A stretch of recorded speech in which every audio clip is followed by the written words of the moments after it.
study of Bhagavad Gita as it is, the chief 108 shlokas. So let's start off with the prayers. Can we have Krishna Chaitanya do the prayers? Om Agnanatimirandasya Gnananjanasalakaya Chakshirunmilitam Yena Tasmai Shri Guruve Namaha. Namo Om Vishnupadaya Krishna Prestaya Bhutale Srimate Bhaktivedanta Swaminiti Namine.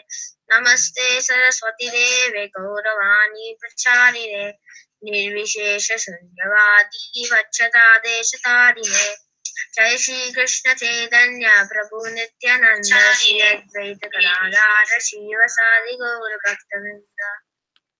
Hare Krishna Krishna Krishna Hare Hare Hare Rama Rama Rama Hare Hare.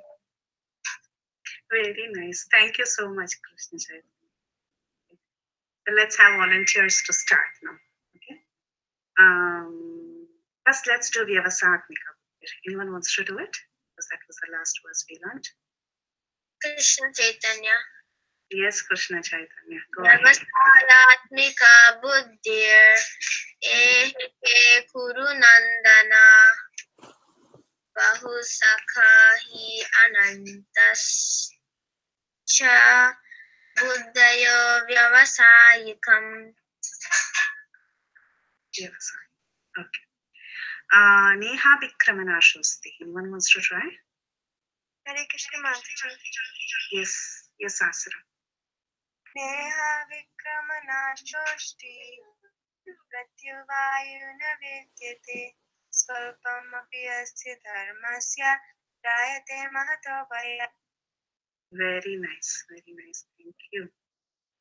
Vrinda, would you like to try any verse? Mataji, which verse you can give her, Mataji? Hare Krishna Mataji, can you hear me?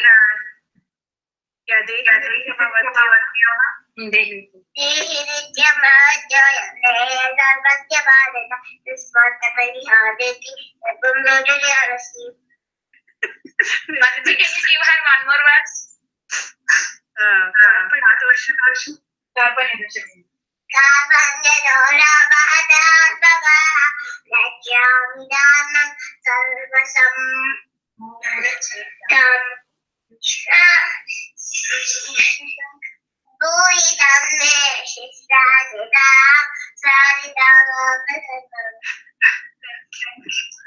Thank you so much, Vrinda. I also see Krishna. Krishna, would you like to try any verse? Hare Krishna Mataji, can I just try Karpanya Dosha? Yes, sure. Karpanya Dosha Bhavata Subhava Tvacha Midwan Dharma Samoda Cheta Yashrehasya Nishitam Bruhitan Me Shishyaste Sadhimam Toham Prapannam. Very, very nice, Krishna. Nice to hear from all of you. Really good. Okay, so we are moving on to our next verse, and this is verse number 244 on your book. So please repeat after me. Bhogaishvarya prasaktanam Prasaktanam Dayapaharta chetasam Dayanapashrita chetasam Vyavasayatmika buddhi Vyavasayatmika buddhi Samadau na vidyate Samadhavana vidyate Bhogaishvarya prasaktanam Bhogaishvarya prasaktanam Dayapaharta chetasam Dayapahrita chetasam Vyavasayatmika buddhi Vyavasayatmika buddhi Samadau na vidhiyate Samadhavana vidiyate. Anyone wants to try? Hare Krishna Mataji, can I try? Yes. Bhogaishvarya prashaktanam Saya Parthachetasam Vyavashatmika Buddhi Samana Vidyate. Very, very nice, Asura. Very nice. Hare Krishna Mataji. Yes, Krishna Chaitanya. Wo Aishwarya Prasaktanam Saya Prashrita Chetasam Vyavasayatmika Buddhi Samadau Na Vidyate. Very good, very nice. And Krishna? Bhogashara Prasaktanam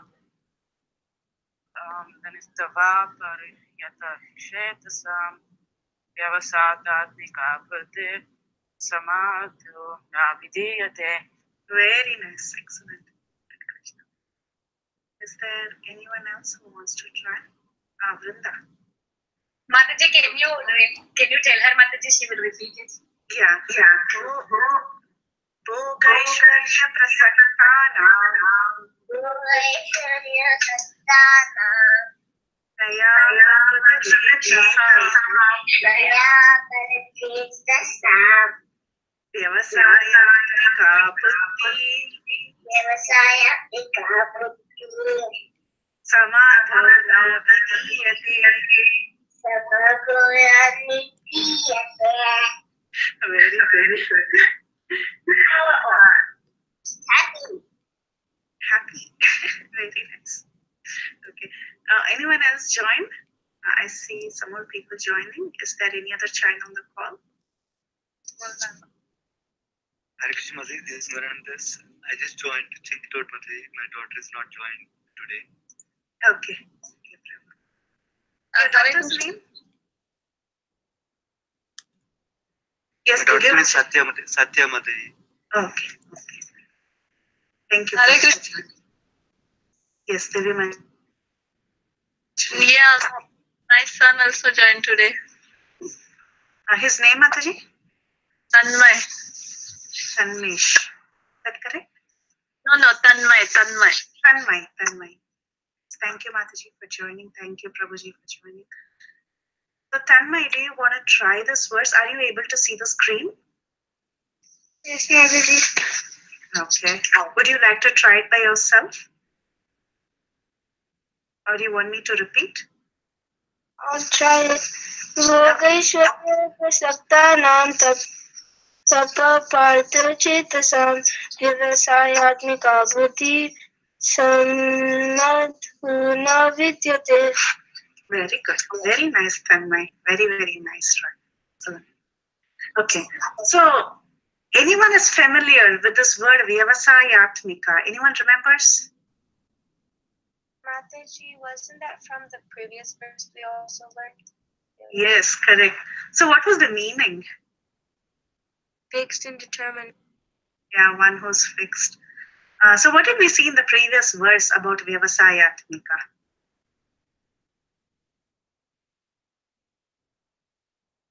Anyone remembers the translation of the previous verse?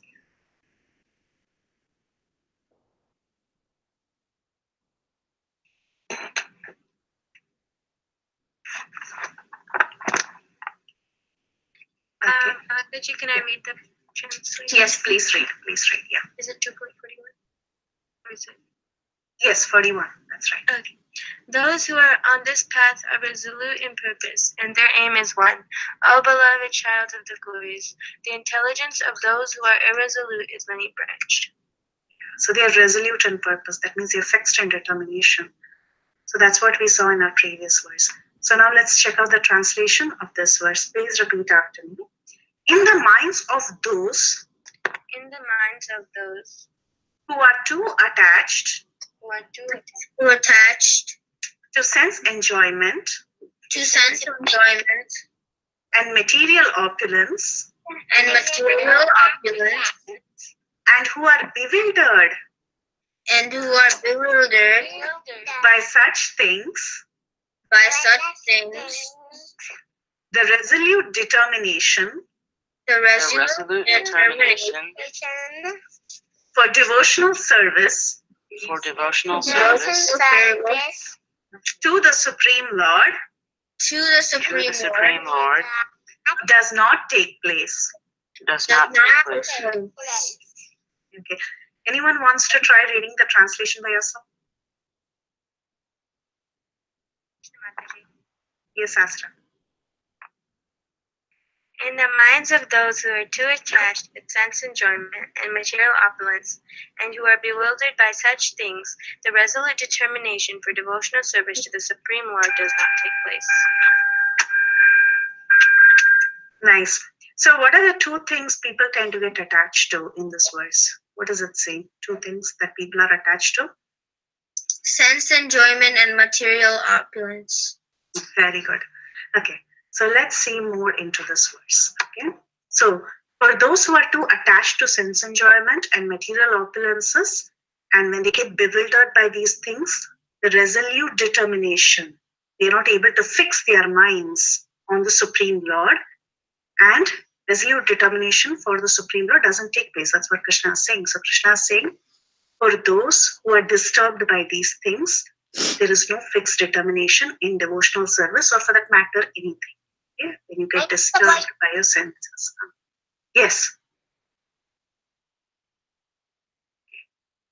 It was Janavi. Okay. So we saw in our previous session a few lessons that we must separate our goal from the distractions in our path. And we saw the example of Arjuna. We saw how Arjuna was so fixed in whatever he was doing. And we saw the example of how he was trying to shoot that wooden bird on the tree. So all that he saw the bird's eye. He couldn't see anything else. So he had a goal and he was fixed on his goal. And all the distractions around him didn't really affect him. So that's how Arjuna was so fixed and resolute in his purpose. So we also saw in our previous session that in life we may have so many situations where we may get wrongly influenced by others. But we should remain steady and we should concentrate on the right values that we have cultivated. So we also saw an example of this Brahmana who was carrying a goat. And people around him, they were influencing him so heavily. And he got diverted. So what happened? He lost the goal. So, but whereas Arjuna, he was fixed on his goal and he could accomplish what he had in his mind. So therefore, we should know what our goals are and we should chase after them with complete determination and do only what pleases Krishna. We should learn the right values and stick to the right values. So there is no point trying to succumb to peer pressure if what others are influencing us is not correct. If we have learned the right value, we stick to the right value. So this is what we learned in our previous session. Now, so in this verse, we see that when our mind becomes very attached to sense enjoyment, when we get very entangled by sense enjoyment and too much material opulence, when there's so much wealth and other things, and our mind gets distracted, then this resolute purpose, this focus in devotional service or anything else that we have in hand does not take place. So let's see some examples of how exactly this process works. So there is a story of a wedding party that was trying to cross a river. So this story was told by Bhaktisiddhanta Saraswati. So in the story, there was a wedding party. The groom's party was there, the bridegroom's party was there, and they wanted to cross a big river. So they called on to a boatman. A boatman was there, and his his boat was docked there. You can see the picture there. And the entire wedding party was getting ready to cross the river. So they went to the boatman and they told the boatman that they wanted to cross the river. The boatman agreed. Everyone sat in the boat and he started rowing. So at this time when he started rowing, it was very, very dark. The night sky was there. It was extremely dark. No one could see much of what their surroundings was. And the boatman, he started to row. So this went on and on and on for a very long. And then slowly the first ray of sunlight started as they were crossing this river. And this boatman was rowing for such a long time. So when the wedding party, when everyone, they woke up, actually it so happened that they realized that the boat didn't move even a single inch. But the boatman was continuously rowing without stopping. He was putting in so much effort, but the boat didn't move a single inch. Can you guess why it didn't move? Anyone wants to guess? Tied to the dock. Yes, very good, very good, very good. It was tied to the dock. So it was like this, it was tied up to the dock. So the boat just couldn't move in spite of all the effort that the boatman was putting in.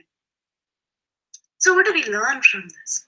If our senses are pulling us, if we are engaged in something that is very distracting continuously, if we are after mundane things, then we cannot focus on our goal or we cannot focus properly in our spiritual. So, this tying of the boat to the dock is very similar to the senses pulling us. When we engage too much in sense gratification, or in other unwanted things, it becomes very difficult to focus on the right things. Okay? So we lose focus on our goals, we lose focus on the right spiritual thing. There is a story in the scriptures about a king by the name Nahusha. So this king was extremely successful, very, very nice king. Everybody was looking up to him. He was so good. He was such a pious ruler. He kept all his subjects happy. He did everything correctly. He was very spiritually oriented. Everything was good with this king. All his subjects were happy. He was ruling very nicely. And he performed so many sacrifices for the well being of all his subjects. So everything was going very, very good with this king. But then one day, it so happened that in the heaven, the ruler of heaven, anyone knows who rules heavenly kingdom? Indra? Yeah, Indra, yeah. So the post of Indra became vacant for some time. There was a point in time when Indra actually he was hiding. He couldn't rule the heavenly kingdom. So the post of Indra was actually vacant. Now at this time, somebody had to fill in the post of Indra. So all the demigods, they all were thinking who would be the right person to become the Indra, interim Indra. So they were all searching and they found this wonderful king, Nahusha. So they thought this Nahusha has performed so many sacrifices. He's so pious. He's ruling the kingdom so nicely. He will be the best leader for the demigods. So they went to Nahusha and they asked him to become Indra. Nahusha was very humble initially. He said, no, I cannot take this post. It's such a big responsibility. After all, I'm such a small king. How can I, become king of all the demigods? It's not possible. But then the other demigods, they kept telling him over and over, no, you have all the qualifications. You are so humble. You are not attached to the wealth around you. You are so respectful to everybody. So you come and you rule over the heavenly king. Finally, Nahusha said, okay, I will do it for your pleasure. If you insist, I will become you. So Nahusha, he became the next Indra. He became the Indra and he began to rule. But then what happened? He got diverted by the enormous wealth, enormous facilities that is there in the heavenly kingdom. So we saw two things. One is material opulence, the other is sense enjoyment, right? These two things, they keep attracting a person and they make it difficult for us to concentrate on the right goal. They make it very difficult for us to focus on Krishna consciousness or our spiritual life. So this Nahusha, see, he was a king on earth, but then the opulence that he saw in heaven was million times more.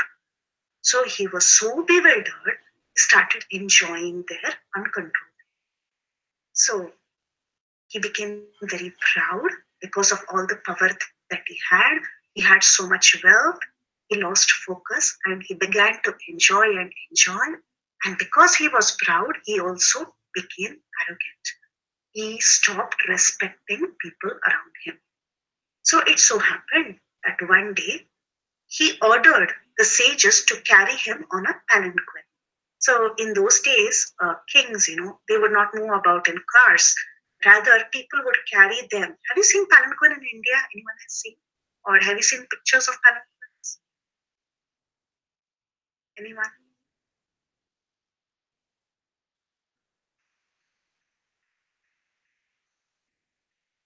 Yes, Asira? Yes, Mataji.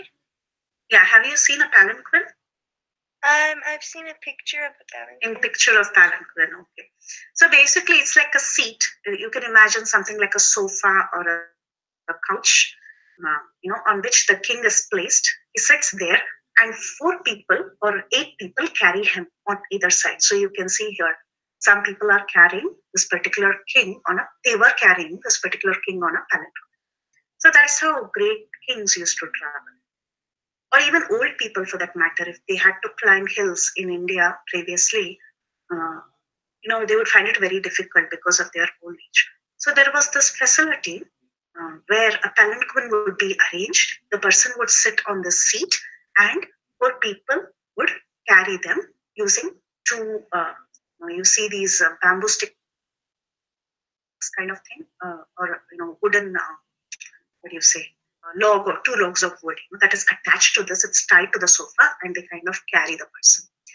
So like this, when they were carrying the sages, they were very great sages. About 8 very, very exalted sages were ordered to carry Nahusha, because Nahusha was thinking that he is the king of heaven, so everyone has to serve him. He became very arrogant. So the sages were carrying him, and it so happened that among the sages, there was one very short sage by the name Agastya. So you might have seen pictures of the sage by the name Agastya. He's very short. Because he was very short, he couldn't move very fast. So he was taking small, small steps. And this Nahusha was getting irritated because this Agastya was not moving fast. So looking at Agastya, he said, Sarpa, Sarpa. Sarpa means, actually, anyone knows what Sarpa means? Snake. Snake, yeah, very good, very good. So Sarpa is snake, but Sarpa also means move fast. Okay. So Nahusha was actually telling Agastya, move fast. And Agastya got so angry because you cannot be disrespectful towards elders, you cannot be disrespectful towards exalted people like sages. So he got very angry and he cursed Nahusha. He said, this minute you're telling me Sarpa, Sarpa, this minute you will fall down. You will fall down on earth and you will become a snake. Sarpa also means snake. You're telling me to go fast, you will become a snake. So he said that, and Nahusha fell. So you can see how Nahusha is falling down with his crown. So what happened to Nahusha? He was pulled by his senses. He was bewildered by wealth, and he lost focus. And he became arrogant, and he became proud. So there was a huge fall down. So this is what happens to us. We get diverted from what we must actually be doing. This is the story of Nahusha. Now, supposing all of you, you're all smart children, and you all like to look very good. Boys, you all like to look very trim and smart. Girls, you like to look very, very nice, good looking, elegant. So, to keep good health without putting on weight, what would you do? Would you be, what kind of food do you think you would be? Eating fruits. Say that again. Eating fruits and vegetables. Yeah, eating fruits and vegetables. Very nice. What would you avoid? Fried food or junk food. Correct. Very nice. Fried food or junk food or sugar, right?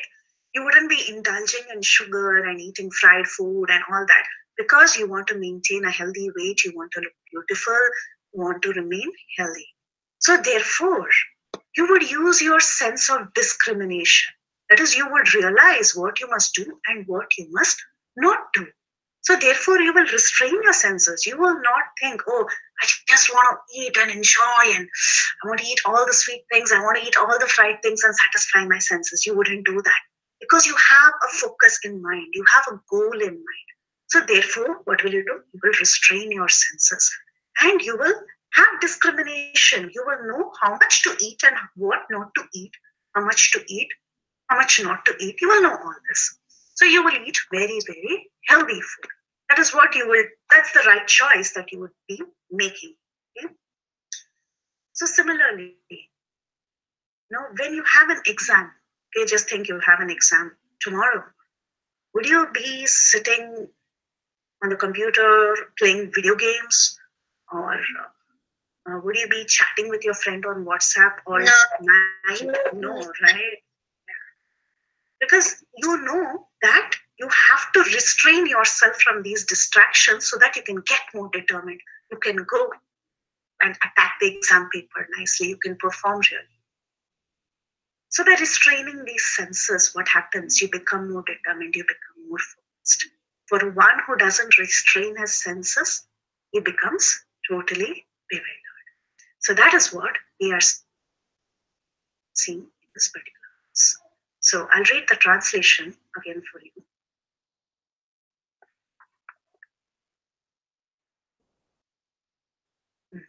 The minds of those who are too attached to sense enjoyment and material opulence, sense enjoyment and material opulence, and who are bewildered by such things, mind gets bewildered.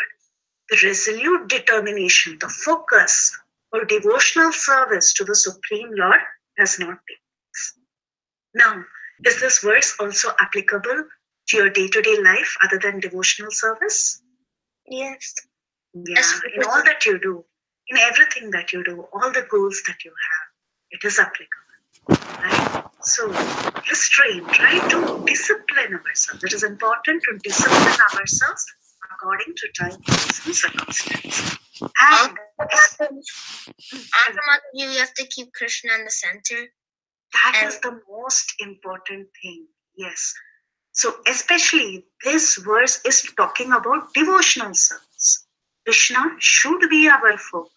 And when Krishna is in the center, everything is automatically perfected. Very, very nice. Very nice, Krishna Chaitanya. Very nice. Without keeping Krishna in the focus, nothing can be accomplished. So therefore, if you want to progress in the service of Krishna, if you want to become a good devotee, if you also want to be successful in life, you control your senses appropriately and you avoid unnecessary distractions. Okay? So anyone wants to share what they think, like how Krishna Chaitanya said a few words. Anyone wants to share?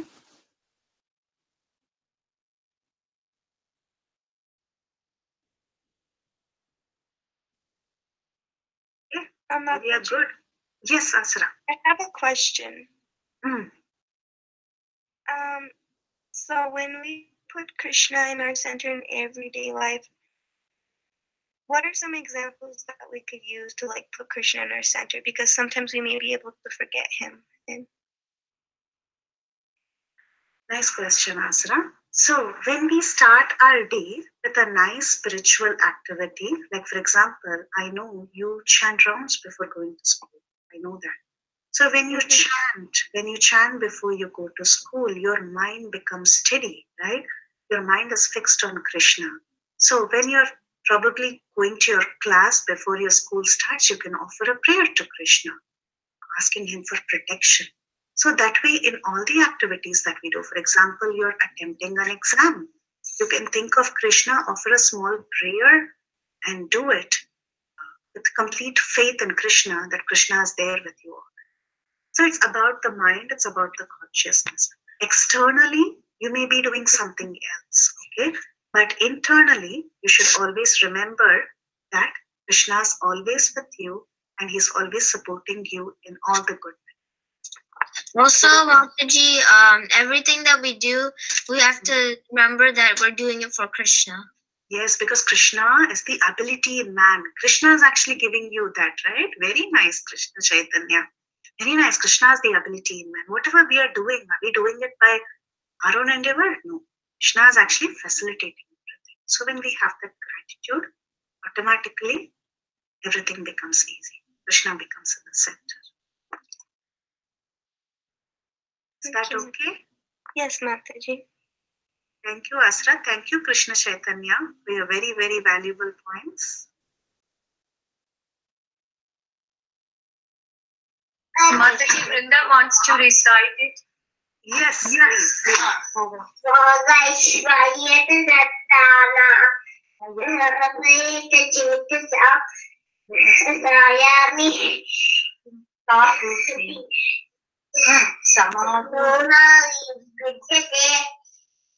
Very nice. Good job, Vrinda.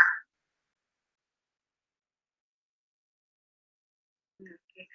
So let's take turns in reciting again. You can go one by one. You can start. Hare Krishna, Mataji. Can I start? Yes, Asra.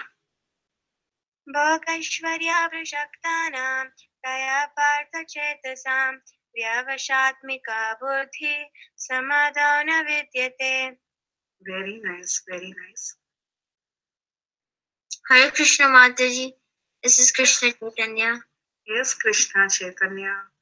Bhogaishvarya prasaktanam taya pahrita chetasam vyavasayatmika buddhi samadho na vidiyate. Very good, very good. Hare Krishna, Mataji. This is Tanmay. Yes, Tanmay. Bhogeshwarya prasaktanam taya partha chetasam vyavasayatmika buddhi samadho na vidiyate. Excellent. Krishna? Bhogeshwarva Prashaktanam. And Madhuri, how do you say the second line? Taya paharta chetasam. Taya Bharta Chetasam Devasatatmika Buddhi Samadhuna Vidiyate. Very nice, Krishna. Thank you so much. Thank you all so much.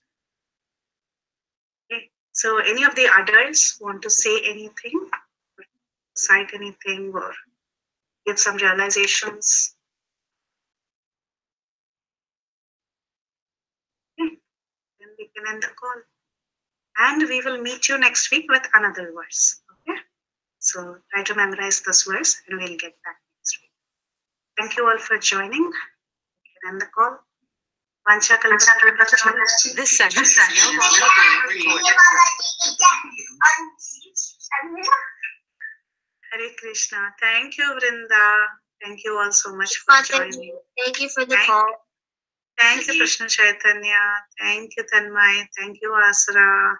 Thank you, Krishna. Thank you. Hare Krishna. Hare Krishna. Thank you, Mataji. Hare Krishna. Thank you, Mataji. Dandavats. Thank you.